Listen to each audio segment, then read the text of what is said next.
कि रामायण बचपन से कहानियां तो सब लोग सुनते आ रहे हैं। खुद को समझने की इस दौड़ में रामायण कैसे आपके इफेक्ट में आया? बहुत सारी चीजें हैं जो हमने सुनी है पर हमने खुद प्रत्यक्ष उसे अनुभव नहीं किया, देखा नहीं। शबरी की कहानी जो है ये वाल्मीकि रामायण और रामचरितमानस में नहीं है कि उन्होंने बेर चखा। अब इसमें कुछ लोग कहते हैं कि आप जब भगवान को प्रसाद चढ़ाते हो तो क्या आपने चखना चाहिए या चखना नहीं चाहिए। लक्ष्मण रेखा की कहानी सब लोग बताते हैं। माँ सीता तो खुद ही वॉरियर है, उन्हें शिव धनुष ऐसे उठा लिया था। उन्हें प्रोटेक्शन की क्या जरूरत है। श्रीलंका में बहुत लोगों ने बताया था कि रावण को पूछते हैं। वर्ल्ड्स एंड करके जगह है, वहां पे श्री राम और लक्ष्मण जी को किडनैप करके ले गए अहिरावण और महिरावण। अहिरावण की जो पत्नी होती है वो हनुमान को बताती है कि मैं तुमको बताती हूँ इससे मरने का क्या तरीका है, पर मुझे इसके लिए एक रात मुझे श्री राम के साथ बितानी है। मैं बड़ा फैसिनेट होता हूँ कई बार जब मैं कर्ण के बारे में सुनता हूँ। बहुत ह्यूमन और बहुत रियल कैरेक्टर है कर्ण। हर चीज में वो अर्जुन से ऊपर, पर हर जगह पे उसे सिर्फ इंसल्ट और सिर्फ नीचे दिखाया गया। क्रूएल इंद्रदेव देवता जो हैं वो भी कैसे अपने बेटे को बचाने के लिए इससे ऐसी चीज मांगते हैं। भीष्म पितामह ने तो सबको सिखाया, पर फिर भी वो गलत की साइड में क्यों थे? कौरव के साथ ही वो हर समय रहे, तो उनका यही था कि मैं कौरव के साथ ही रहूंगा। भगवान कृष्ण ने अर्जुन जी को ही क्यों चुना?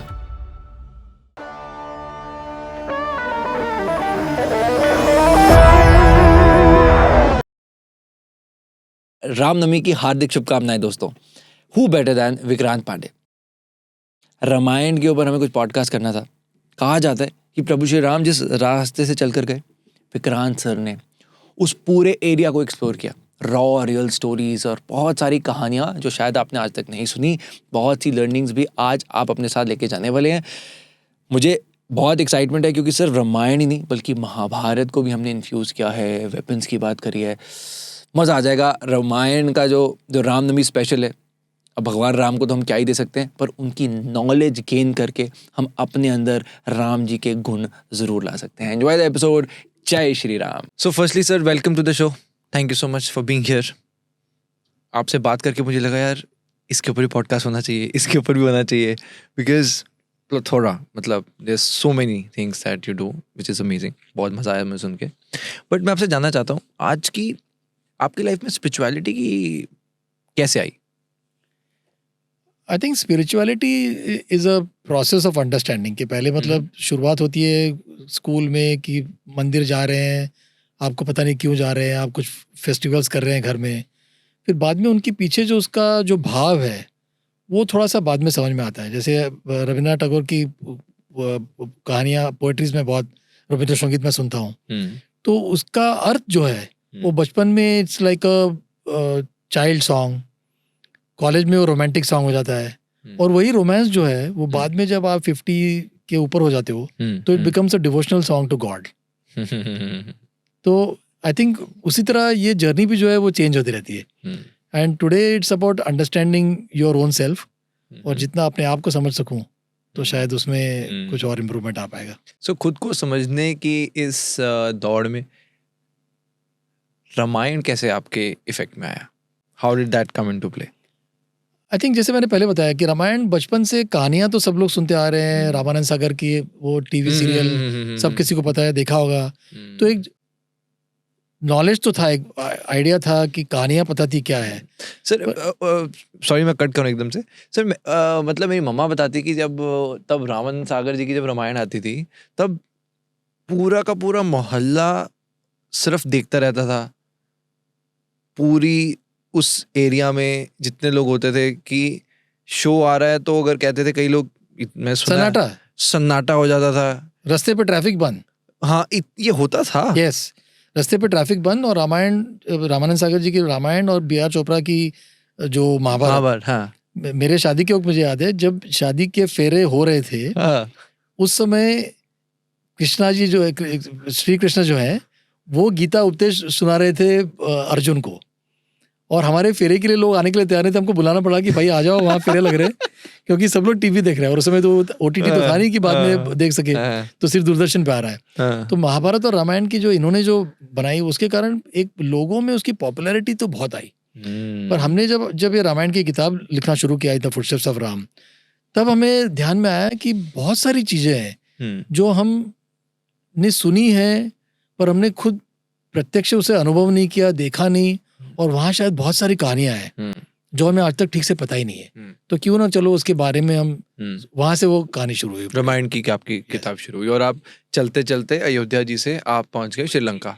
राइट? अयोध्या से श्रीलंका, हाँ, राइट। तो अयोध्या से चित्रकूट आए, चित्रकूट से पंचवटी गए, वहां से हम्पी किष्किंधा गए, रामेश्वरम, और फिर श्रीलंका। सर नीलेश जी ने हमें बताया था, जो आपके को ऑथर थे, तो हमें बहुत सारे सीक्रेट्स ऑलरेडी पता है उस किताब के। सो बट मैं ये समझता हूँ पर्सनली कि जब कोई इंसान जाता है तो हर इंसान का नजरिया अलग होता है जी। आपका उस पूरे ट्रिप में क्या नजरिया था? भगवान राम के प्रति आपके मन में क्या भाव आया?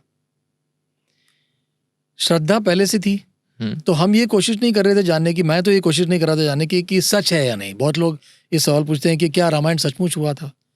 वो डाउट मुझे बिल्कुल नहीं था। मुझे ये पता लगाना था कि लोगों के मन में इसके प्रति किस तरह के भाव है, अलग अलग। ओके।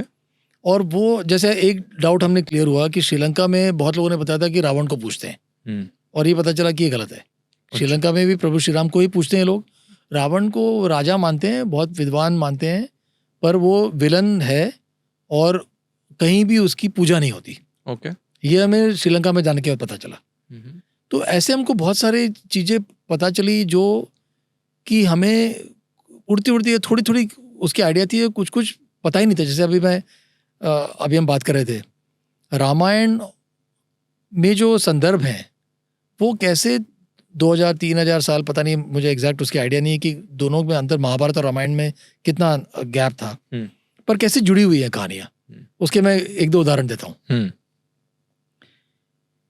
प्रभु श्री राम ने बाली को मारा, और उसके बाद वाल्मीकि रामायण में उसका बहुत अच्छा वर्णन है। दोनों के बीच में जो वार्तालाप है, जो संवाद है, कि जो वाली जो है वो श्री राम को पूछ रहे हैं कि आपने मुझे क्यों मारा, आपके मेरे साथ आपका पर्सनल कोई दुश्मनी नहीं थी, मेरे भाई के साथ थी। तो उस पर बहुत सारे संवाद है, बहुत सारी बातें हैं। तो उस समय श्री राम ने इन्हें एक वर दिया था कि तुम्हें आगे जाके मुझे मारने का मौका मिलेगा। और जब श्री कृष्ण सोमनाथ के पास प्रभास क्षेत्र में, वो जो जरा जो हंटर है, श्री कृष्ण लेटे हुए हैं और उनका पैर जो है थोड़ा सा दिख रहा है, उसका अंगूठा, और जरा को लगता है कि ये कोई हिरन है, और उस पर वो तीर चलाता है, और वो तीर निमित्त बनता है श्री कृष्ण जी के मृत्यु का। मृत्यु मतलब जो अवतार में आए थे वहां से उनके शरीर छोड़ने का। ये वर जो है ये वाली को मिला था, ये प्रभु श्री राम ने दिया कि आपको महाभारत के काल में, अगले युग में जाके मौका मिलेगा इसको पूरा करने का। और एक कहानी है, अगेन महाभारत से कैसे देखो रामायण और महाभारत कैसे जुड़ जाते हैं। फसगामुआ नेशनल पार्क करके है, जब श्रीलंका पहुंच गया मैं, श्रीलंका में एक वर्ल्ड्स एंड करके जगह है, वर्ल्ड्स एंड, उस नेशनल पार्क में, जिसको पाताल लोग मानते थे लोग। बहुत डीप खाई है, बहुत डीप खाई है। वहां से नीचे दिखता ही नहीं, क्लाउड दिखते हैं। क्लाउड दिखते हैं? हाँ, इतना ऊपर है वो। ओके। वहां पे श्री राम और लक्ष्मण जी को किडनैप करके ले गए अहिरावण और महिरावण। ये रावण के कजिन्स हैं। कोई लोग कहते हैं एक ही है, कोई कहते हैं दो है। हनुमान जी गए उनको बचाने के लिए। तो वहां तो पहले कहानी आती है कि वो गेट पे मकर ध्वज का बेटा था, वहां मकर ध्वज उसे रोक लिया। कहता है कौन हो? हनुमान जी जो है पत्थर फेंक रहे हैं, तो पेड़ फेंक रहे हैं, सब तोड़ दे रहा है। उसके छोटा सा बच्चा है वो। कहता है मैं हनुमान का बेटा हूँ। तो कहता है बेटा मैं हनुमान हूँ। कहता है मुझे नहीं मालूम, मुझे यहाँ रखा गया है, अंदर किसी को जाना मना है। तो जब हनुमान समुद्र के ऊपर जा रहे थे तो वो मकर के ऊपर उनका पसीना गिरता है, उससे ये पैदा हुआ था। तो हनुमान जी छोटा सा रूप धारण करके अंदर घुस जाते हैं, क्योंकि अपने को बेटे को मारना नहीं चाहते हो। तो अंदर ये महिरावण को मार देते हैं। अब अहिरावण मर नहीं रहा है, तो वो सडनली उनको वर मिला हुआ है कि जो नेक्टर है, अमृत, तो अमृत का अगर एक बूंद भी इनके ऊपर गिरेगा तो फिर से तैयार हो जाते हैं। और वहां पे एक पॉट में बहुत सारी मधुमक्खियां होती है, तो जैसे ही अहिरावण की मृत्यु होती है, उसके टुकड़े टुकड़े हो जाते हैं, तो ये मधुमक्खियां जो है उनके ऊपर वो नेक्टर छिड़क देती है, फिर से तैयार हो जाते हो। तब उनकी अहिरावण की जो पत्नी होती है वो हनुमान को बताती है कि मैं तुमको बताती हूँ इससे मरने का क्या तरीका है, पर मुझे इसके लिए एक रात मुझे श्री राम के साथ बितानी है। अब ये अचंभे में आ गए हनुमान जी कि ऐसे मैं प्रॉमिस कैसे करूं, पर इनको मारना भी जरूरी है, नहीं तो अंदर श्री राम और लक्ष्मण जी जो है वो प्रिजनर्स हैं। हाँ बोल के निकल जाता है वो। उनको बताता है, वो बताती है कि इनको वर मिला हुआ है, ये नेक्टर को तो मधुमक्खियों को मार देते हैं तो वो नेक्टर बंद हो जाता है पूरा, पर अभी भी इसको मर नहीं पा रहा है। तो इसकी पत्नी ने बताया था कि 5 दिशा में, 4 ऊपर नीचे 4 दिशा और एक दिशा, 5 दिशा में लैंप जल रहे हैं, उनको एक ही साथ अगर बुझाया जाए तभी हम मरेंगे। और वहीं से वो पंचमुखी हनुमान जो आप देखते हो वो रूप धारण करते हैं हनुमान जी, और वो फूंक मार के 5 मोमबत्तियां एक साथ बुझ जाती है और अहिरावण की मृत्यु हो जाती है। अब इनको प्रॉब्लम आया कि इन्होंने बता दिया था कि प्रॉमिस किया है कि आपको प्रभु श्री राम के साथ एक रात, तो ये तो नामुमकिन है। तो मधुमक्खियों की हेल्प लेते हैं, वो जो बम्बल बी जिसको कहते हैं हिंदी में, तो वो जाके पूरे पलंग को कुरेद देते हैं वो। और जैसे ही प्रभु श्री राम, और हनुमान ने बताया था कि अगर वहां पे कोई श्री राम का कोई भी अगर इंसल्ट हो जाएगा तो वो चले जाएंगे, आपने देखना है कि वहां उनको कोई दुविधा ना हो।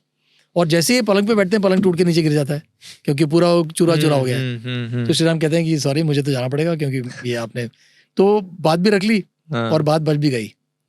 तब श्री राम ने इसकी जो बीवी अहिरावण की बीवी सुदेशना, इसको वचन दिया कि आज मैं तुम्हारी बात पूरी नहीं कर पाया, पर महाभारत के युग में तुम्हें मेरी पत्नी बनने का सौभाग्य मिलेगा, और सत्यभामा जो है श्री कृष्ण की जो पत्नी है वो बन के ये महाभारत में इनकी पत्नी बन के आती है। वो तो इस तरह से देखो आप कि कैसे हनुमान जी है वो भीम के साथ महाभारत में कहानी है कि वो मिले होते हैं, रास्ते में बैठे होते हैं और उनकी पूंछ भी नहीं लग। तो इस तरह से रामायण और महाभारत कैसे जुड़े हुए हैं ये हमें पता चला। तो कुछ कहानियां श्रीलंका में मिली थी, कुछ कहानियां हमको किष्किंधा में मिली। कहानी बताना चाह रहा था कि श्रीलंका के बारे में कि रावण की मृत्यु कैसे हुई, इस पे 3-4 लोग कहानियां बताते हैं कि अभी दिवाली आ रही है तो उस पर से मुझे याद आया कि श्री राम जब वापस आए तब लोगों ने दिवाली मनाई, क्योंकि वो अयोध्या से श्रीलंका से चल के नहीं, मतलब वो तो पुष्पक विमान में आए थे उड़ के। वो तो आजकल व्हाट्सएप यूनिवर्सिटी में थोड़ा सा अलग हो गया है कि वो लोग गूगल मैप में दिखाते हैं कि आपको रामेश्वरम से 21 दिन लगते हैं। वो कहानियां सही नहीं है, क्योंकि तो पुष्पक विमान में आए थे और विमान सिर्फ एक जगह रुका था, किष्किंधा में, बाली की पत्नी को मिलने के लिए, और वहां से मिल के वो सीधे वहां गया, अयोध्या पहुंचे। अयोध्या के पहले वो रुके। तो रावण की हत्या कैसे हुई उस पर 3-4 लोग कहानी बताते हैं। एक विभीषण ने बताया था कि उनकी नाभि में मारना पड़ेगा, उन्होंने राम जी को बताया। ये I think common narrative most लोगों को बताते हैं। विभीषण की बीवी पत्नी है त्रिजाता, उन्होंने बताया था कि रावण के हृदय में जब तक मां सीता है आप बाण चला ही नहीं पाओगे, क्योंकि वहां तो बिल्कुल ठीक बात तो है। रावण को ऐसे उत्तेजित करना पड़ेगा कि वो गुस्से के अलावा और रिवेंज के अलावा उनके मन में और कोई बात ना हो, और तभी आप तीर चला सकते हो और तभी उसकी मृत्यु होगी। तीसरी कहानी है कि किसी ने बताया कि उन्हें वर मिला हुआ है, उसे वर मिला हुआ है रावण को कि जो मारने वाला अगर उसे देख रहा हो तो उसकी मृत्यु नहीं होगी, रावण की मृत्यु नहीं होगी। तो प्रभु श्री राम ने जब तीर चलाया तो चलाने के जस्ट पहले हनुमान जी ने उनके कान में कुछ कहा, तो उन्होंने थोड़ा सा मुड़ के देखा, तब तक तीर चल गया और रावण की मृत्यु हो गई। तो ऐसे 3-4 कहानियां लोग बताते हैं कि किस तरह से उनकी मृत्यु हुई थी। उसकी मृत्यु होने के बाद वो रावण ब्राह्मण था, तो उस पे भी रामेश्वरम से जब प्रभु श्री राम निकले तो उन्होंने वहां पे शिव जी की पूजा की, क्योंकि वो ब्राह्मण हत्या करने वाले हैं उन्हें पता था, और उसके पहले उन्होंने शिव जी की पूजा की। तो उन्होंने वहाँ पे वो जो अभी रामेश्वरम में जो मंदिर है वो उस समय का बना हुआ है। एक जगह है जहाँ पे माँ सीता की अग्नि परीक्षा हुई, उस जगह पे आज के डेट में एक बुद्धिस्ट स्तूपा बना हुआ है। वो जगह है दिविरोमपोला। दिविरोमपोला में वो जगह को इतनी मान्यता है कि लोग कहते हैं कि आज भी उसको लीगल सर्कल में वहां पे आपने कोई कसम खाई है तो वो विटनेस माना जाता है कि मैंने दिविरोमपोला में आपको प्रॉमिस किया था कि मैं ये करूंगा, तो वो लीगल कॉन्ट्रैक्ट है। उस जगह की इतनी मान्यता है क्योंकि वहाँ माँ सीता की अग्नि परीक्षा हुई। तो आज जबकि वहाँ पे बुद्धिस्ट स्तूपा बने हुए, श्रीलंका में बहुत सारे मंदिर हैं जो कि बुद्धिस्ट पिछले कुछ सालों से बुद्धिस्ट ने कैप्चर कर लिया है। तो काफी सारे मंदिर जो हैं वो स्तूपा के रूप में हो गए हैं, पर उस जगह को लोग आज भी बहुत मानते हैं। ऑलराइट। तो इस तरह की कहानियां। तो सर जैसे अब आप जब जा रहे थे, जैसे उस वक्त मायावी बहुत सारी चीजें होती थी जो अब हम इवन अब आज देखते हैं और पढ़ते हैं, तो आपने ऐसा कुछ श्रीलंका में खुद देखा कि आपको लगा कि हो सकता है कि कुछ इस तरह से हुआ हो, कुछ मायावी शक्तियों की आपको खुद ऐसा एहसास हुआ कहीं? कुछ मायावी शक्तियों का तो हमें जवाब भी मिला, जैसे कि वो रावण की सेना थी, वो एक पहाड़ से दूसरे पहाड़ 10 मिनट में पहुंचाते थे, उड़ के पहुंच गए लोगों को लग रहा है। और हमने बाद में पता चला, स्त्रीपुरम करके हमें जगह है, वहां गए तो वहां पे अंडरग्राउंड टनल्स बने हुए हैं और आज भी वो टनल सिस्टम पूरा है। हम तो खैर 100 मीटर जाके वापस आ गए, हम जाना नहीं चाह रहे थे, पर लोग बताते आगे जाओगे तो आपको लेक मिलेगा, लेक के आगे एक पहाड़ से दूसरे पहाड़ आप 10 मिनट में पहुंच सकते हो। तो कुछ मायावी शक्तियां जो हैं, जिसको मायावी शक्ति लोग बोलते हैं, वो शायद इस तरह की एडवांस टेक्नोलॉजी बनी हुई थी जिसके कारण लोग करो। अब पुष्पक विमान की बात कर लो आप, आज की डेट में वो नॉलेज हमारे पास नहीं है, इसके लिए हमको लगता है कि शायद वो माइथोलॉजी है, कुछ मिथ्या है। पर आप 10 साल पहले, आज ये पॉडकास्ट हो रहा है, 10 साल पहले अगर आपने यूट्यूब की बात की होती या 20 साल पहले, तो लोगों को लगता है कि वीडियो कॉल हो नहीं सकता। वीडियो कॉल कैसे होता है? आप अमेरिका में कोई बैठा है, उसके सामने आप उसका चेहरा देख रहे हो, बातें कर रहे हो। तो कुछ चीज़ें जो आज हमें मायावी या ऐसी लगती है कि जो अशक्य है, अतिशोक्ति है, वो बड़ी आसानी से उस समय हो रही थी क्योंकि वो टेक्नोलॉजी थी। पर 10,000 11,000 पता नहीं कितने हजार साल पहले रामायण जब भी हुआ, मुझे उसके बारे में एग्जैक्ट आइडिया नहीं है, तो उस समय वो नॉलेज लोगों के पास था और आज वो नॉलेज लुप्त हो जाने के कारण वो हमें लगता है कि वो चला गया। पुष्पक विमान के अलावा ऐसी कौन सी थी चीज जो आपको लगता है कि उतनी बड़ी या उस लेवल की थी जो शायद आज लोग एक्सेप्ट ही ना कर पाए? जैसे वानर सेना के बारे में लोग बताते हैं कि वो उड़ के चले गए हनुमान जी। अब शायद वो बहुत लंबी लंबी छलांग मार पाते होंगे और वो बीच में जो बना हुआ है, जो कुछ तो नेचुरल है, कुछ टापू वगैरह होंगे। हाँ, ऐसा वो कूद के निकल गए। जो पत्थर है बीच बीच में, उस समय तो वो पत्थर ऊपर भी थे और जहाँ गैप थी वहां इन्होंने पत्थर डाल के पूरा वो ब्रिज बना लिया। तो ऐसी शक्तियां, टेक्नोलॉजी और शक्ति का कॉम्बिनेशन, ये आज बताना बहुत मुश्किल है कि 11,000 12,000 साल पहले कैसे रहा होगा। उसके बारे में कोई एविडेंस नहीं है, कोई आर्कियोलॉजिकल एविडेंस नहीं है, कोई किताबें नहीं है, कोई इस तरह से लिखा हुआ नहीं मिल सकता जिसको पढ़ के हम बता। पिरामिड जैसे बने, आज भी लोग अचंभित हैं, उन्हें भी आज भी पता नहीं लगा पा रहे हैं एग्जैक्टली पिरामिड। कोई कहते हैं बाहर से बनाया, कई लोग कहते हैं एलियंस ने बनाया। तो वो तो 5-6 हजार साल पुरानी बात है और ये तो 11-12 हजार साल पुरानी बात है। तो इसलिए बहुत मुश्किल है बताना। पर मैं इस बात को मानता हूँ कि वो जो लिखा हुआ है वो अतिशक्ति नहीं है, वो सचमुच हुआ था। हम उसे ठीक से इंटरप्रेट नहीं कर पा रहे हैं कि कैसे हुआ था वो। इसके लिए पिछले 8-10 हजार सालों में, अच्छा, रामायण महाभारत जो है ये एक वोकल ट्रेडिशन है, ओरल ट्रेडिशन है। जो लोग राम कथा सुनाते थे, तुलसीदास जी जो है, गोस्वामी तुलसीदास, वो भी राम कथा सुनाते थे।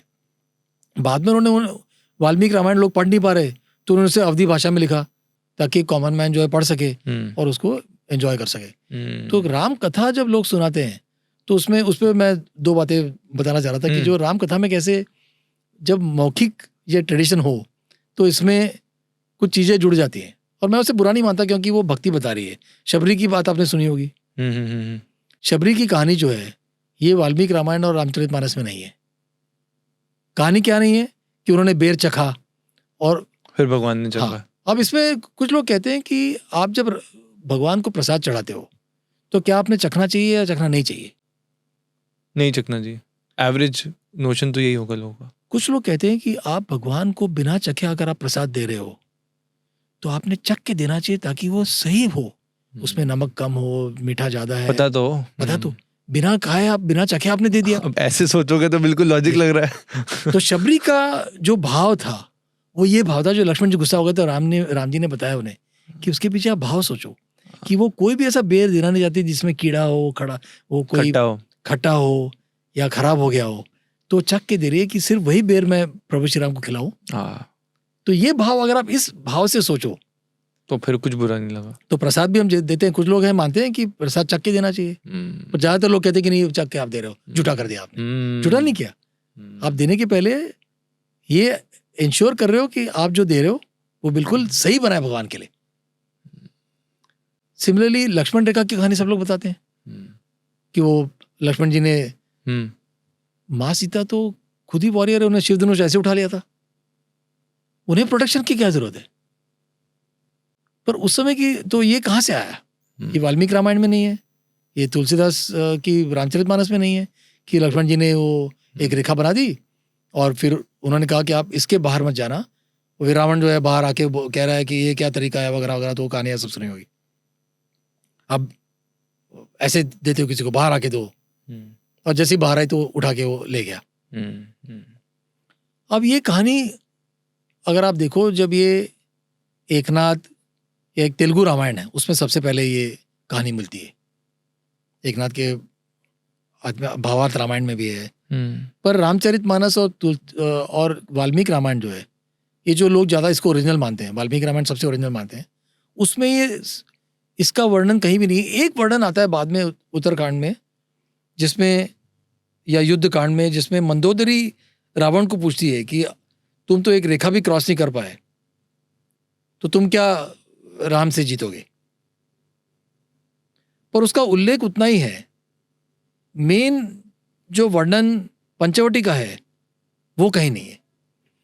पर जब ओरल ट्रेडिशन में राम भक्त की कहानी सुना रहे हैं तो लक्ष्मण जी अपनी भाभी जी को कैसे छोड़ के जा सकते हैं बिना किसी प्रोटेक्शन के। उस समय की मर्यादा ये कहती थी कि एक स्त्री जो है ये अपने घर के बाहर, चौखट के बाहर ना निकले, क्योंकि बाहर की दुनिया जो है वो पता नहीं कैसी है। तो आप जब तक अपने चौखट के अंदर हो, राइट, तो मेरी जवाबदारी है कि मैं आपको संभाल सकूं। करेक्ट। तो इस तरह से वो कहानियां बनती जाती हैं। ओरल ट्रेडिशन में जो हम लोग जैसे बता रहे थे कि जिसकी कहानी जुड़ गई, लक्ष्मण रेखा की कहानी आ गई या शबरी की कहानी आ गई, तो मैं मानता हूँ कि वो भक्ति भाव से अगर कुछ आता है, जैसे शबरी का वो लोग सुनाते हैं कि कौन कहता है भगवान खाते नहीं, तो ये शबरी के जैसे खिलाते नहीं, तो उसमें कोई वो मैं मानता हूँ कि वो कहानियां जो हैं वो कितनी सच हैं उसका वो जरूरी नहीं है जानना, ये जरूरी है कि उसके पीछे भाव क्या है।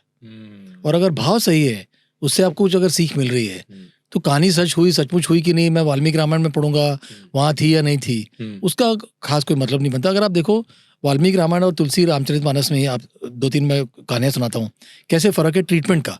वाल्मीकि जो है वो कहानी का वो कथा सुना रहे हैं, वो काव्य रच रहे हैं। गोस्वामी तुलसीदास जी जो हैं वो कथाकार हैं, वो राम के भक्त हैं, वो प्रभु श्री राम की कहानी सुना रहे लोगों।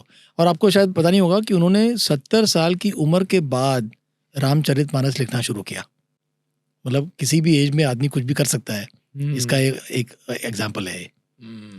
उसके पहले वो राम कथा सुनाते थे, फिर उनको ये ज्ञात हुआ कि आधे लोगों को वाल्मीकि रामायण जो है वो समझ में नहीं आएगा संस्कृत में, आधे क्या ज्यादातर लोगों को, तो चलो इसे अवधी भाषा में लिखा जाए। और उसके पीछे कहानी थी कि लोगों ने उसको, ब्राह्मण लोगों ने कहा कि ये गलत है, तो वो काशी विश्वनाथ मंदिर में उसे नीचे रखा, और सुबह जब देखा सबसे ऊपर आ गई थी, और शिव जी ने खुद उसके ऊपर सत्यम शिवम सुंदरम लिख दिया है। तब लोगों को समझ में आया कि रामचरितमानस जो है ये कोई सादी कोई किताब नहीं है, ये सचमुच एक बड़ी अच्छे कुछ लिखा गया है। अब इसमें देखो आप, वाल्मीकि जी और तुलसीदास रामचरितमानस में सेम कहानी अलग तरीके से बताई जाती है। अब सीता माँ जो है चित्रकूट में नहा रही हैं, तो वहाँ इंद्र के 2 बेटे हैं, जयंत और मयंक, उनकी कहानी है। एक ने देखा कि वो नहा रही है, बड़ा वो सुंदर लग रही थी, उनके पास गए, कपड़े चुरा के ले गए, तो उन्हें श्राप मिला। और गुप्त गोदावरी की जो एंट्रेंस पे जो पत्थर लगा हुआ है, तो श्राप मिला था कि आप यहाँ पे लटके रहोगे पूरा टाइम, और लोग जब वहां से जा रहे हैं तो हाथ ऊपर करेंगे, तो उनके सब जो पाप है वो आप एब्जॉर्ब करते जाओगे। आज भी वो पत्थर वहाँ लटका हुआ है। अब वो पत्थर को हाथ नहीं लगाने देते, अच्छा। उसको वहाँ कवर कर दिया है। कवर मतलब एक जाली लगा दी है, हम्म। तो उनको वो। पर दूसरी कहानी देखिए, पर उस पत्थर पे हाथ लगाने से आपके पाप मिट जाते हैं, ऐसा था? पाप मिट जाते हैं। वो उसको लोकेशन क्या उसको- बताइए ने? गुप्त गोदावरी केव्स, वो कहाँ पर है? चित्रकूट में है ये। चित्रकूट में। ओके। और चित्रकूट में और एक स्फटिक शिला पे माँ सीता नहा के आई, हाँ। वो अपने बाल संवार रही है। मयंक ने उसे देखा, इंद्र के वो कौवा दूसरे- बन के गए। हाँ, अच्छा। अब वाल्मीकि ने वहां पे वर्णन किया है कि उनके वक्षस्थल पे उन्होंने चोंच टच करने की कोशिश की। हम्म, अब तुलसीदास जी जो है वो भक्त है, वो इस तरह की शब्द लिख नहीं सकते, हाँ, तो उन्होंने दिखाया कि पैर के अंगूठे पे चोंच हाँ, मारी। हाँ, और फिर लक्ष्मण जी ने बाण चला दिया। हाँ, अब वो बाण घूमता हुआ उसके पीछे पीछे जा रहा है।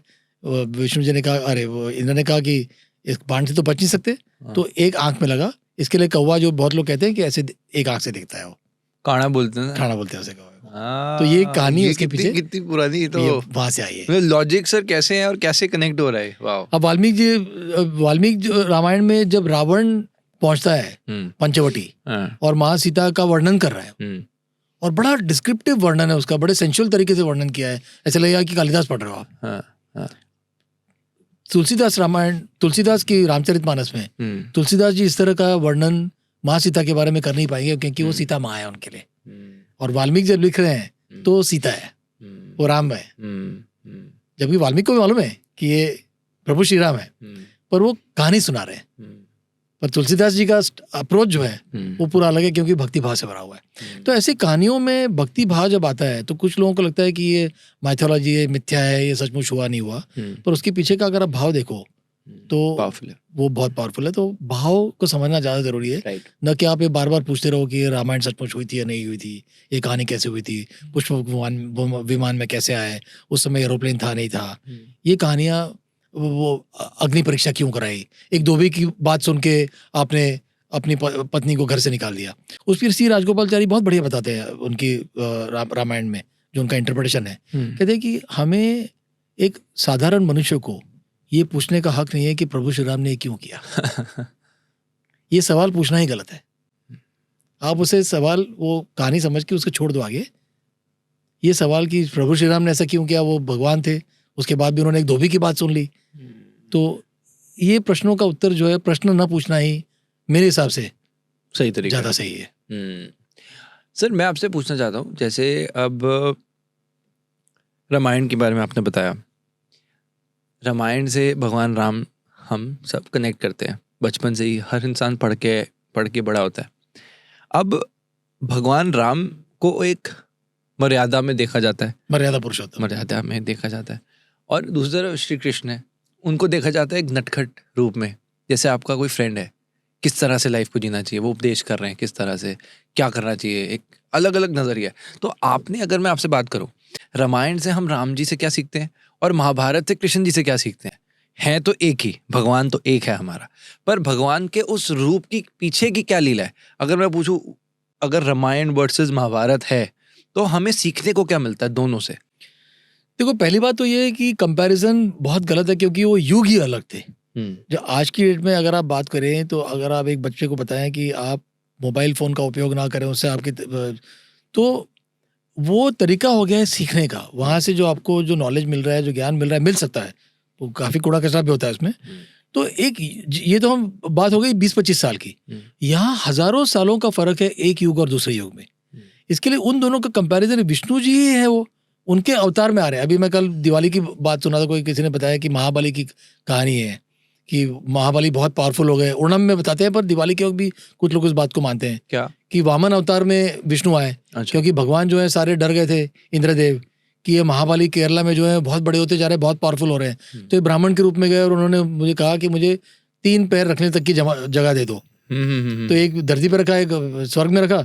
तो उन्होंने कहा कि मेरे सिर पर रख दो, उसने वो पाताल में डाल दिया उसे। तो उस तरह का, एक तरह से देखा जाए तो थोड़ी सी बदमाशी की उन्होंने।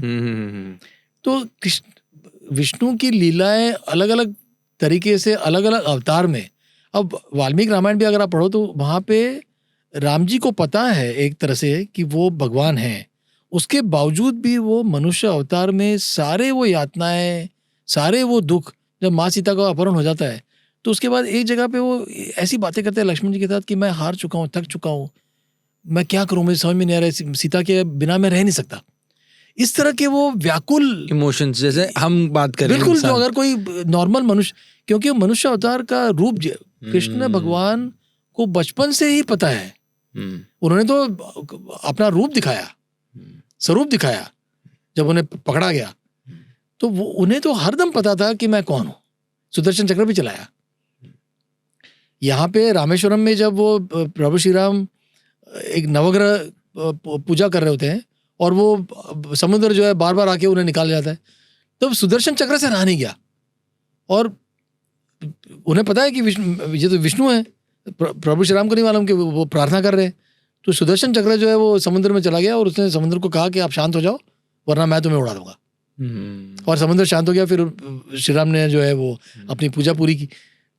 गरुड़ जब एक बार वो जो इंद्रजीत है उन्होंने नागपाश चलाया इनके ऊपर और वो मूर्छित हो गए थे, तो गरुड़ आए और गरुड़ ने, क्योंकि गरुड़ ही है जो सिर्फ नाग से बचा, तो प्रभु श्री राम ने पूछा कि तुम्हें कैसे मालूम? तब वो गरुड़ जवाब देते हैं कि प्रभु आप मनुष्य अवतार में हो, आपको नहीं पता कि आप कौन हो, पर मुझे पता है कि आप विष्णु हो।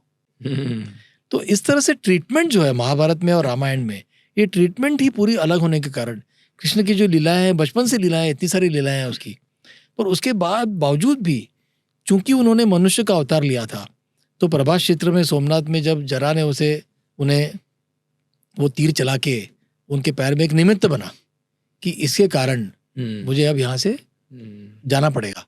और सोमनाथ को इसीलिए लोग बहुत मानते हैं क्योंकि सोमनाथ एक ऐसी जगह है जहाँ पे पहला ज्योतिर्लिंग है, सबसे पुराना। कोई कहते हैं रावण ने बनाया, कोई कहते हैं कि सोमदेव मतलब मून गॉड ने बनाया, उसके पहले का बना हुआ है, लोगों को नहीं मालूम कितने साल पुराना है वो, कितने हजारों साल पुराना है। और उसी जगह पर श्री कृष्ण की मनुष्य अवतार से मृत्यु हुई, वहां से हो गए।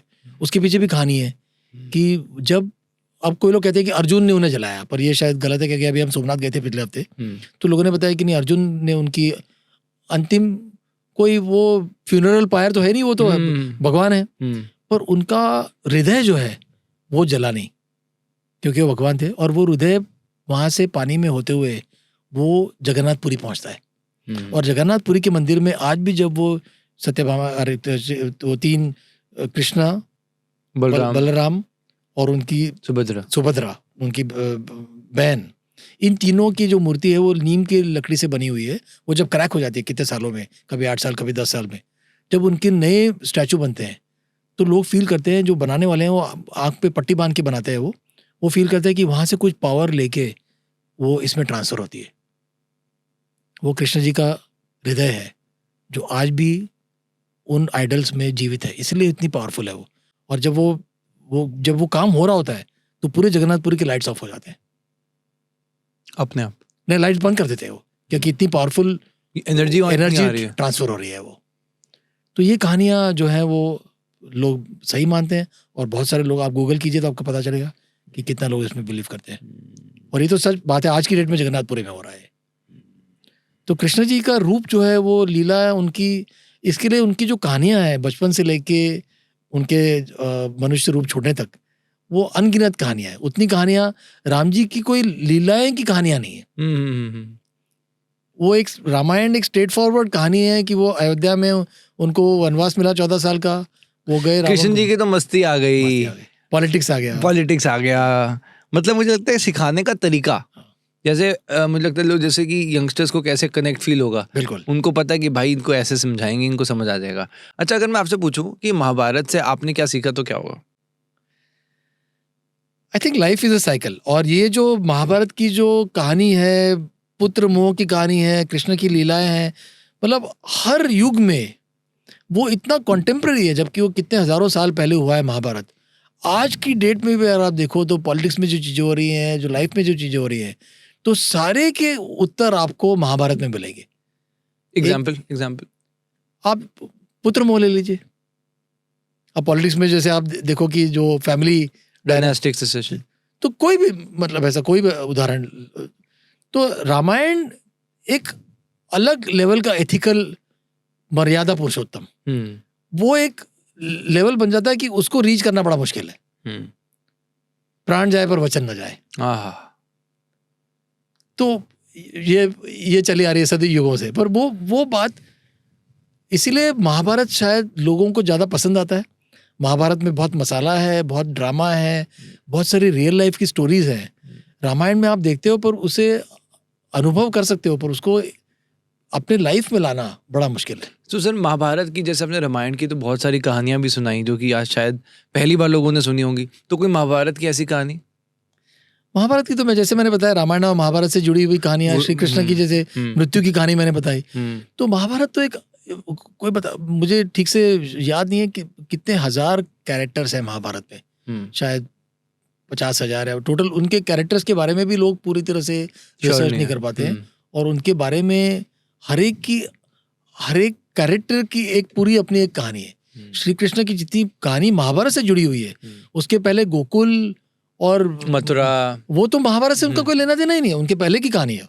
और उसके बाद जब महाभारत खत्म हो गया तो द्वारका वापस चले गए। वो जो लाइफ है उनकी 125 से 125 साल की उम्र में गए वो, मतलब उन्होंने धरती छोड़ी।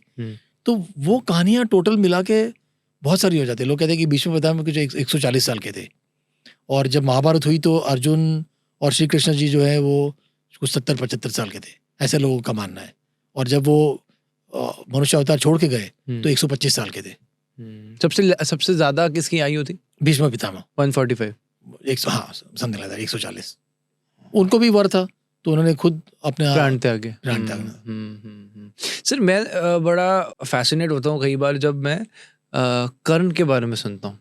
देखो आपकी मूवी स्माइल आ गया, देखो ये मेरे बहुत फेवरेट कैरेक्टर पे बता दिया मैंने। एक मराठी में एक राधेय करके रंजीत देसाई की किताब है, उसका मैंने अनुवाद इंग्लिश में किया, कर्णा द ग्रेट वॉरियर। और मृत्युंजय करके शिवाजी सावंत की एक किताब है।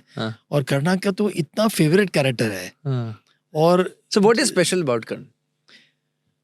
कर्ण जो है वो सारे लोगों को पसंद आता है क्योंकि वो इतना ह्यूमन, इतना रियल, और जैसे इंग्लिश में उसे कहते हैं मोर रॉन्ग अगेंस्ट देन रॉन्ग, कि उस बचपन से लेके पैदा हुआ कुंती का सबसे बड़ा पुत्र, पर पैदा होते ही उसे नदी में छोड़ दिया। नदी में डूबा नहीं, उसको उसके जो माँ बाप जिन्होंने अडॉप्ट किया उन्होंने उसे ले लिया। उसे सूत पुत्र कह के, एक चैरिटर के आप बेटे हो, उस तरह उसे इंसल्ट किया गया। द्रौपदी ने उसे इंसल्ट किया। द्रौपदी जबकि सबसे ज्यादा इंप्रेस हुई थी कर्ण से, हर चीज में वो अर्जुन से ऊपर थे, पर हर जगह पे उसे सिर्फ इंसल्ट और सिर्फ नीचा दिखाया गया। जब तक कि दुर्योधन ने आके उसे कहा कि मैं तुम्हें अपना दोस्त मानता हूं, और दोस्ती की खातिर वो एक गलत रॉन्ग साइड कौरवस की वो लेने के लिए तैयार था कि इस दोस्त ने मुझे बचाया है, इस दोस्त ने मुझे रिस्पेक्ट दी है, मुझे अंगराज बनाया है, अंग देश का राजा बनाया है, तो मैं जिंदगी भर मैं इसी के साथ रहूंगा। कर्ण आके, कृष्ण जी इसे आके अपनी इसकी रियल कहानी बताते हैं। बाद में कुंती माँ आके याचना करती है कि तुम मेरे सबसे बड़े बेटे हो, पर वो बड़े सुंदर डायलॉग्स है वो, कि जिस तरह से अपनी माँ को वो इंसल्ट करता है कि तुम कहाँ थी जब मैं सारे यातनाओं को मैं झेल रहा था, तब तुम नहीं आए। आज जब तुम देख रहे हो कि 5 पांडव मर सकते हैं तो तुम मुझे आई हो बताने के लिए कि तुम सबसे बड़े पांडव हो और तुम उधर आ जाओ। तो यहाँ पे भी तुम्हारा एक पर्सनल, एक इसमें सेल्फिश मोटिव है। इस तरह से वो बड़ा अपनी माँ को भी बड़ा इंसल्ट करता है वो। पर लोगों को बहुत ह्यूमन और बहुत रियल कैरेक्टर है कर्ण। और उसने एक ही जगह गलती की शायद, कि जब द्रौपदी का वस्त्रहरण हो रहा था तब उसने दुशासन को एनकरेज किया कि इसका भी आप लेट द वर्ल्ड नो कि ये कैसी है, इसका वस्त्रहरण करो। और शायद वो एक गलती कर्ण को बहुत भारी पड़ी। और ऑफ कोर्स उसने दुर्योधन का साथ दिया क्योंकि उसे लगा कि ये दोस्त जो है मेरा सही दोस्त है, और दोस्ती उसने अंत तक निभाई। सर एज अ वॉरियर उनमें कितनी पावर थी, कैसी लड़ाई कैसी हुई थी उनकी? He was unbelievable, he was the most powerful warrior. पर अभी देखो वहाँ पे भी पॉलिटिक्स आ जाते हैं कि इंद्र को पता चला कि मेरे बेटे को ये मार सकता है, अर्जुन उनका बेटा है, तो इन्होंने एक ब्राह्मण के रूप में आके, और कर्ण जो है दयालु है, वो तो सब देने के लिए तो हरदम तैयार है वो। हाँ यार, दयालु मैंने सुना है कि काफी कहानियों में कि जो उनसे मांगते थे जो मांगो तो अच्छा। मिलेगा। तो इन्होंने आके कहा कि मुझे तुम्हारे कवच कुंडल चाहिए। अब ये बात उन्होंने मांग ली। देखो मतलब कैसे क्रूएल इंद्रदेव देवता जो हैं वो भी कैसे अपने बेटे को बचाने के लिए इससे ऐसी चीज मांगते हैं जिन्हें पता है कि वो दे देगा। तो उस पर भी रंजीत देसाई बहुत बढ़िया उनका एक तो वो कवच कुंडल काट के देते हैं, अपना बॉडी में से कवच निकाल देते हैं और कान में से कुंडल काट के देते हैं। तो वो इंद्रदेव को कहते हैं कि मुझे भी आपसे कुछ एक मांगना है। तो इंद्रदेव कहते हैं कि इसके अलावा कुछ भी मांगो, ये मैं वापस नहीं करूँगा। तो कहते नहीं कि मेरा जो शरीर जो पूरा इस तरह से ध्वस्त हो गया है तो इसे आप ठीक कर दो ताकि मैं ठीक दिख सकूं। तो इंद्रदेव कहते हैं तथास्तु। तो इंद्रदेव कहते हैं कि तुमने अपने कवच कुंडल नहीं मांगे, तुमने और कुछ नहीं मांगा, कोई अस्त्र नहीं मांगा, कोई ऐसी चीज नहीं मांगी जिससे तुम पावरफुल बन सको।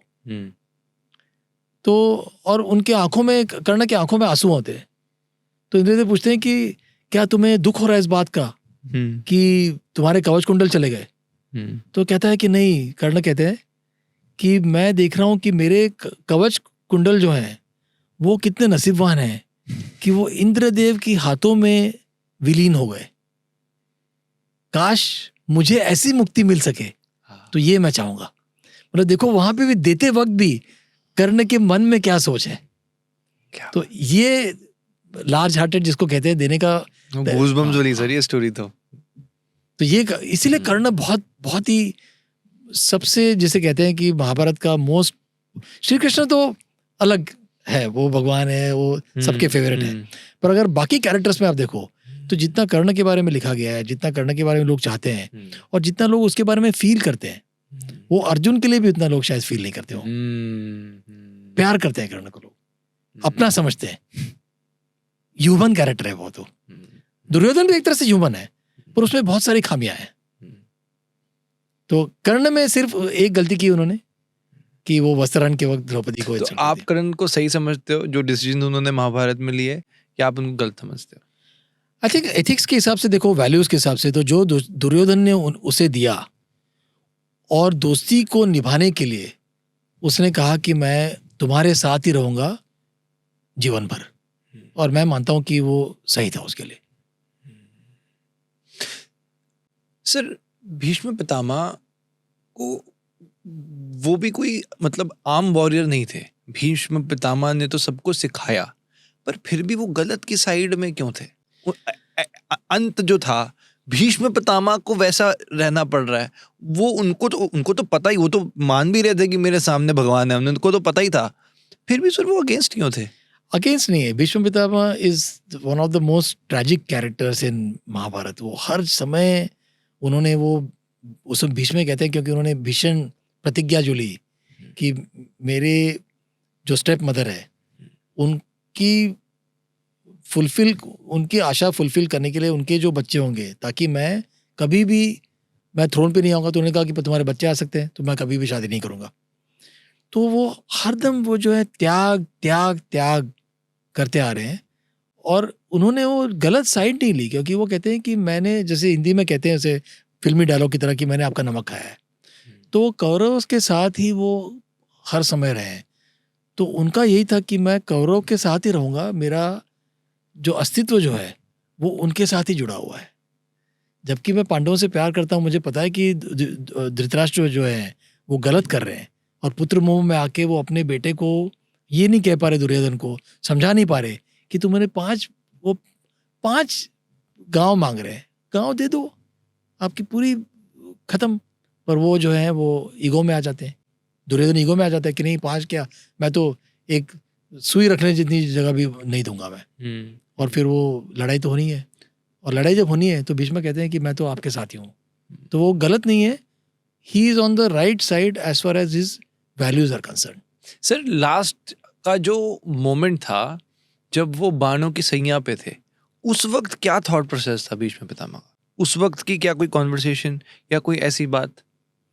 बहुत कॉन्वर्सेशंस हुए, पूरी बचपन से लेके वो सारी कहानियां याद कर रहे हैं कि हर जगह पे मैं त्याग करता रहा, हर जगह पे मैं कौरवों की भलाई के लिए मैंने किया, पर अंत में मुझे देखना पड़ रहा है कि चारों तरफ सिर्फ मृत्यु और कुछ नहीं, सब मारे जाएंगे। तो ये उनको बहुत हर्ट करता है कि क्या फायदा हुआ मेरे इतने त्याग करने का, अंत में जो है पूरी तबाही तबाही मच गई। वो रिग्रेट फील कर रहे हैं?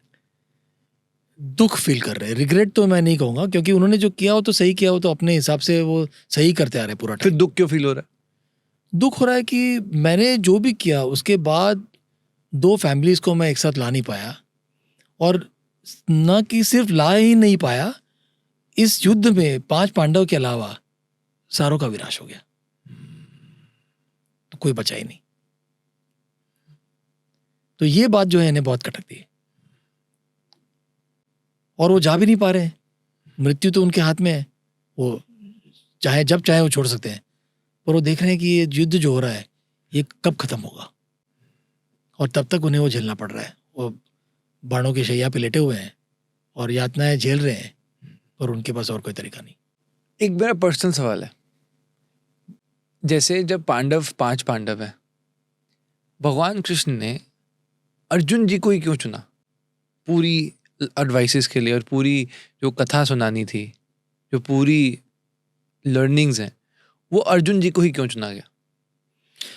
सारे पांडवों में कुछ ना कुछ खामियां, कुछ ना कुछ युधिष्ठिर जो है वो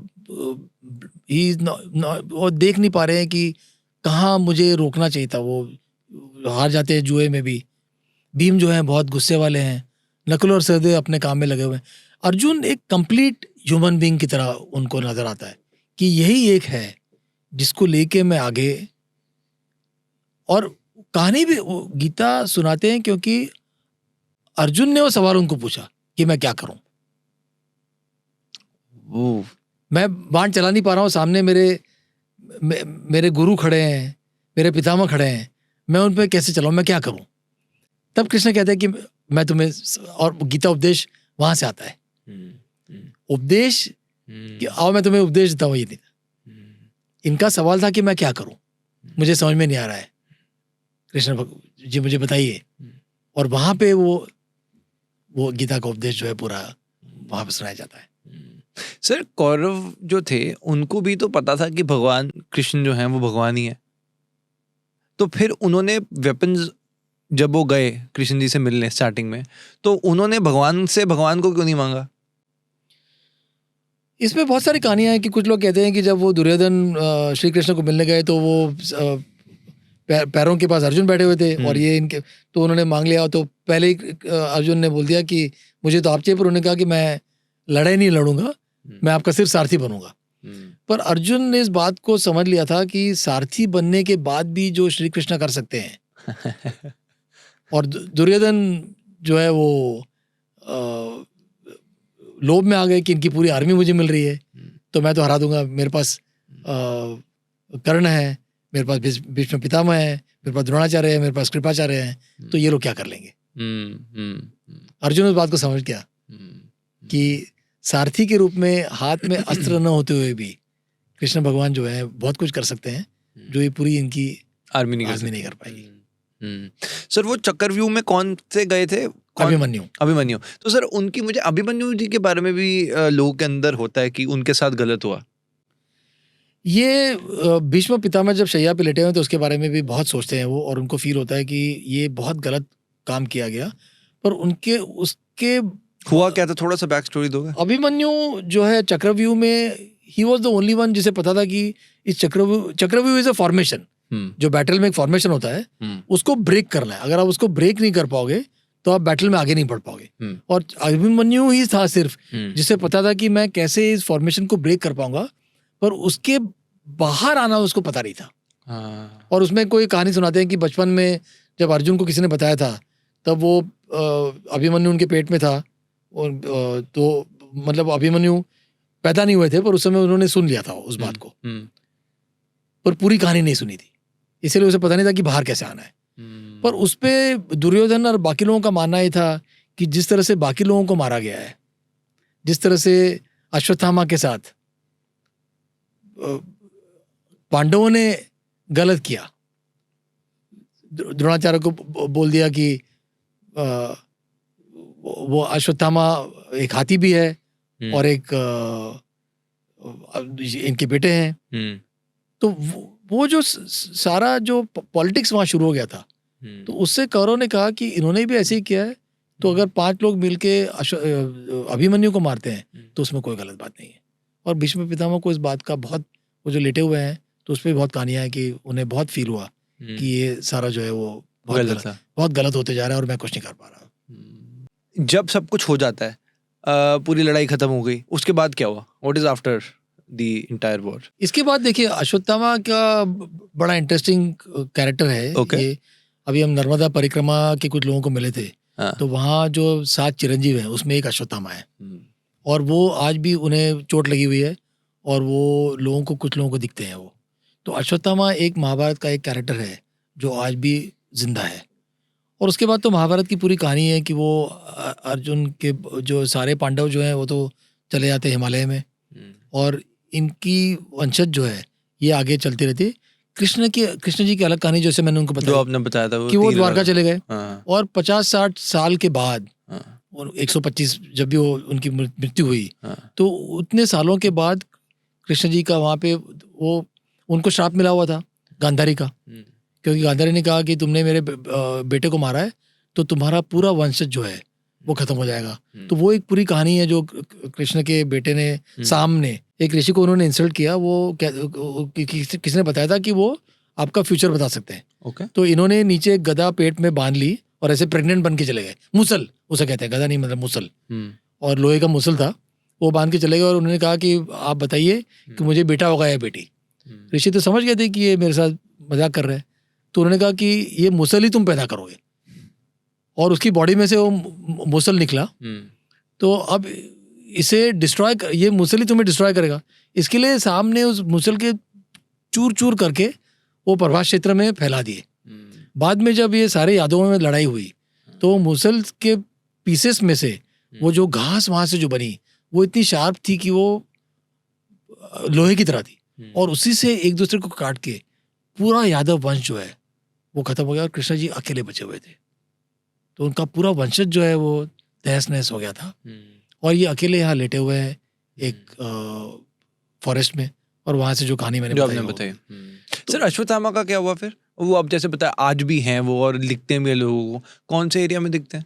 ये लोग कहते हैं कि नर्मदा जो छत्तीसगढ़ से होते हुए गुजरात में आती है भरूच के पास, तो ये जो पूरा इलाका जो है, तो यहाँ के जो लोग, काफी लोग जो परिक्रमा करते हैं, तो वो कहते हैं कि नर्मदा जी का दर्शन होता है और चिरंजीव में से अश्वत्थामा और बाकी लोगों का आपको दर्शन होता है। वहाँ पे वो नजर आते हैं मांगते हुए कि मुझे चोट लगी है, मुझे कुछ दे दो, मांगते हुए अश्वत्थामा जी। तो वो दर्शन कैसे देते हैं, किसको देते हैं?